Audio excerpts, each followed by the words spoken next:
Vous pouvez me juger honteux. J'ai dépensé 2456 $ pour un iPad et quelques accessoires et je n'ai même pas pris le modèle le plus cher. J'aurais pu acheter 2 MacBook Air corrects pour ce prix-là et je voulais essayer de l'utiliser comme ordinateur. Et après 4 jours, j'étais prêt à le renvoyer. Puis j'ai décidé de le garder. Pas parce qu'il allait remplacer mon ordinateur portable, mais plutôt à cause de ce qui s'est passé quand j'ai arrêté d'essayer d'en faire un ordinateur. J'utilise quotidiennement un iPad Pro M4 11 pouces depuis 1 an. J'adore cet appareil.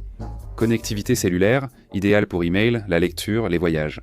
Une chose qu'il n'a jamais été pour moi, c'est un ordinateur. C'était mon appareil pour regarder des médias posé sur mon canapé. Puis l'iPad Pro M5 a été annoncé et iPadOS 26 donne vraiment l'impression d'utiliser un ordinateur. Et ça fait un moment que je suis curieux au sujet des iPad 13 pouces. Donc j'ai commandé l'ensemble M5 avec 512 Go de stockage, cellulaire, Magic Keyboard et Apple Pencil Pro. Et l'idée était simple. J'allais enfermer mon MacBook Air pendant 1 semaine et me forcer à n'utiliser que l'iPad. Pas d'autre possibilité. Et je me suis dit que j'allais tester ça pendant, disons, 10 jours, et puis probablement tout renvoyer si ça ne me plaisait pas, et garder mon modèle 11 pouces. Donc le premier jour, j'ai configuré ce truc, un peu comme si c'était mon MacBook Air. J'ai connecté ma souris Logitech MX Master, ouvert de nombreuses fenêtres, et essayé de les organiser comme sur mon Mac. Je l'ai passé en mode fenêtré. J'ai commencé à essayer de transférer mon flux de travail, et franchement, tout de suite, il y avait quelque chose qui n'allait pas. Il y avait en plein de petits détails qui me perturbaient. J'ai essayé de redimensionner une fenêtre et ça ne faisait pas exactement ce que je voulais. Le dock disparaissait alors que je ne voulais pas. Les applis étaient un peu bizarres, comme si elles étaient faites pour quelque chose d'autre, et je sais que c'est le cas, mais j'ai essayé d'ignorer ça. Donc, le deuxième jour, c'était légèrement mieux. La prise en main est plus difficile que prévu. J'ai donc dû faire tout un tas de transferts groupés de fichiers vidéo depuis l'application Fichiers. Et je tiens à dire que c'est bien mieux que dans les versions précédentes d'iPadOS. Je peux ajouter de nouvelles colonnes et lignes, et voir la taille des fichiers. Mais déplacer plusieurs éléments en même temps, ce n'est pas aussi élégant ou pratique qu'une appli Finder. Donc il faut garder ça à l'esprit. Ça a aussi été un peu plus compliqué de réapprendre les raccourcis clavier, ou plutôt d'apprendre ce que les raccourcis clavier font là-dessus, parce que certains sont les mêmes. Comme commande plus tab, je peux voir la liste de toutes mes applis ouvertes, mais je ne peux pas les quitter en appuyant sur Q. J'apprends. La prise en main est plus compliquée que de passer de Windows à Mac, ou inversement, parce que certaines choses se ressemblent. Si vous êtes habitué à un Mac, mais ensuite les choses sont passantes et les choses ne se passant pas comme prévu. Mais on avance et on persévère. Ok, 3e jour. Je crois que je commence à m'en sortir et à voir un peu comment ça pourrait fonctionner. Le principal changement a été d'aller les paramètres et garder le mode plein écran comme sur un iPad, puis de passer en mode fenêtré quand je l'ai sur le clavier. Je vais définir un raccourci pour le faire automatiquement. Ça a vraiment facilité les choses, même si c'était évident. Mais ça a beaucoup aidé. Et j'ai fait cette découverte le 2e jour, mais forcer l'ouverture de presque toutes les applis dans le web a été d'une grande aide. En fait, on dirait maintenant que j'utilise Safari pour tout, ce qui a rendu l'expérience plus proche d'un portail. J'ai eu l'idée d'accéder à distance à mon Mac et dire « Regardez, j'utilise mon iPad ». Mais ça aurait été de la triche. J'ai commencé à le configurer puis j'ai arrêté pour le bien de la vidéo. Mais ce serait probablement une bonne alternative pour tous ceux qui veulent utiliser un iPad sans vouloir utiliser un Mac ou un PC. Vraiment. Vous pouvez utiliser l'accès à distance, mais quand même, je ne vais pas le faire. J'ai aussi remarqué que quand je glisse vers le bas dans certaines applis, il y a d'options de menu. Ça m'a été utile. J'ai aussi redécouvert mes raccourcis, ce qui est pratique. J'avais un peu oublié que ça existait, mais hier j'étais à peine à 20% confiant que j'allais m'en sortir. Aujourd'hui, je suis plutôt à 35%, donc on progresse. Ça filme. Donc aujourd'hui, c'est le 4e jour. Je suis sorti travailler dehors parce qu'il fait super beau. Il a plu ces derniers jours. J'ai eu une grande révélation, et c'est sûrement hyper évident. Durant les 3 premiers jours et demi, j'ai utilisé l'iPad comme un ordinateur portable comme ça, parce que c'est comme ça que j'ai l'habitude d'utiliser les ordinateurs portables. J'ai un clavier, un écran et un pavé tactile. Et c'est génial qu'Apple te donne cette option. Tu n'es pas obligé d'utiliser cette configuration, tu peux connecter un clavier Bluetooth. Cette configuration est idéale pour écrire avec un clavier ou effectuer des tâches lourdes nécessitant des raccourcis. Mais je devais éditer une miniature pour une prochaine vidéo. Habituellement, j'utilise Affinity, mais j'étais en train d'essayer avec cette configuration. Et le truc évidence, c'est que je me suis rendu compte que c'est un iPad.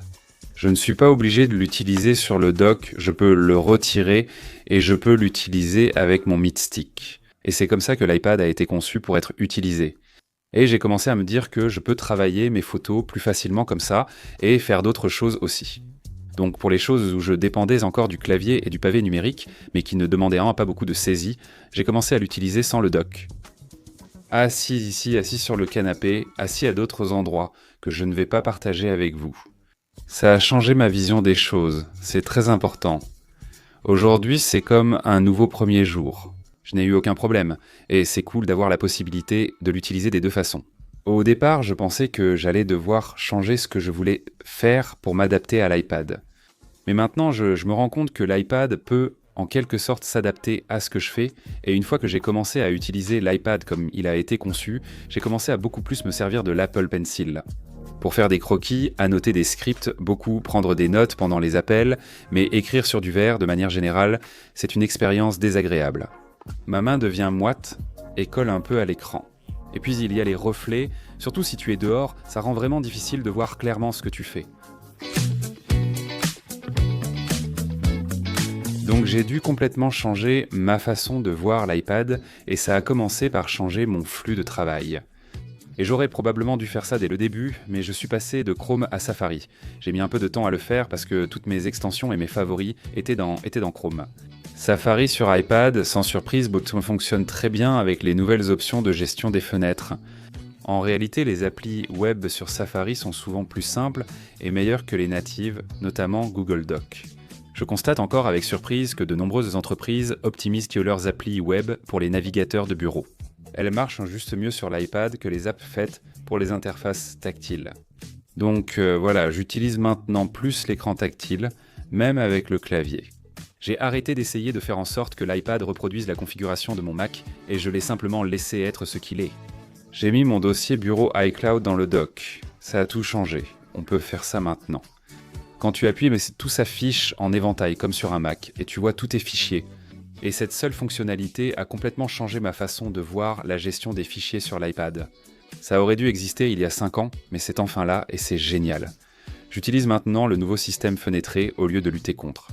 Ça fonctionne comme des applis en mode fenêtré.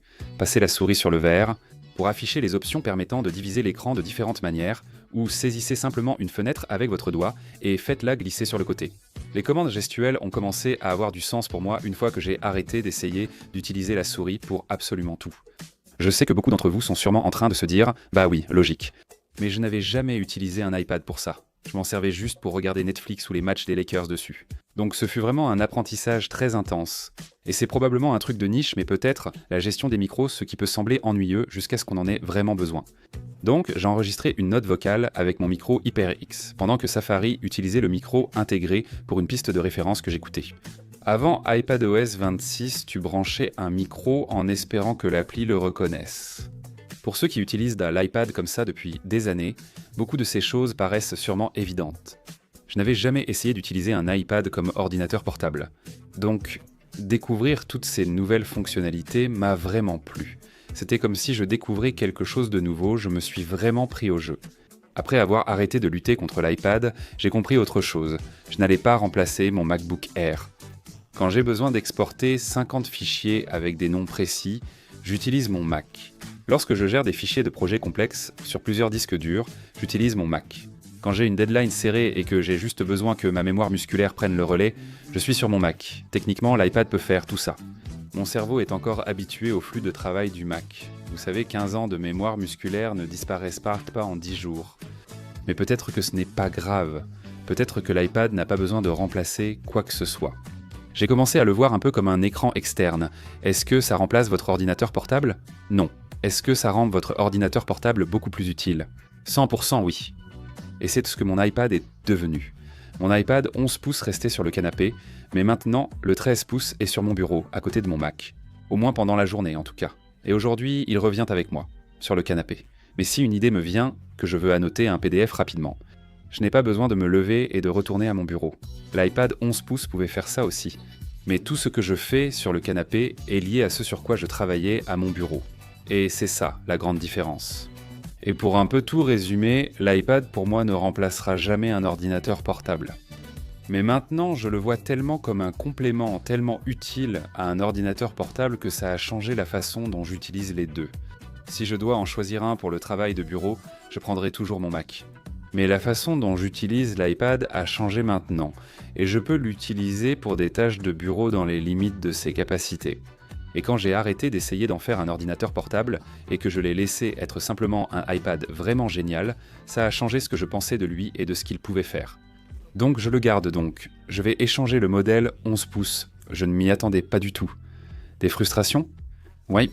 Le dock qui disparaît sans raison, c'est agaçant. Pour certaines applis, on dirait juste des applis d'iPhone étirées. Et il faut apprendre à maîtriser le nouveau système fenêtré, ce qui demande beaucoup de temps si vous étiez habitué à l'ancien mode Split View ou Slide Over, qu'Apple va d'ailleurs réintroduire. Donc c'est bien, vous aurez à nouveau la possibilité d'utiliser ça. Mais le plus important, j'ai payé 2456,39 $ pour un iPad, dont 329 $ pour le Magic Keyboard. L'Apple Pencil Pro coûte 129 $. Et vous voulez le verre nanotexturé ? Vous ne pouvez pas l'avoir à moins d'acheter un teraoctet ou plus de stockage et de dépenser 700 $ de plus juste pour débloquer cette option. Ça devient vite incontrôlable. Mais voilà le truc. Vous n'avez pas besoin d'un iPad Pro pour profiter de la plupart des fonctionnalités dont je viens de parler. iPadOS 26 marche très bien sur iPad classique et iPad Air. Vous pourriez essayer tout ça pour beaucoup moins cher, mais voici ce qui en vaut la peine pour moi. Le matériel est excellent. iPadOS 26 correspond enfin à ses capacités. Je n'essaie plus de l'utiliser comme quelque chose qu'il n'était pas. C'est le meilleur iPad jamais conçu par Apple, car il est enfin à l'aise dans son rôle d'iPad, si vous voyez ce que je veux dire. Si vous avez essayé et que ça a marché pour vous, ou échoué de façon spectaculaire, dites-le moi dans les commentaires. C'est l'une de ces choses qu'il faut vraiment se forcer à essayer. J'ai un nouveau respect pour mon iPad, et si vous l'essayez et l'utilisez correctement, je pense que ce sera votre cas aussi.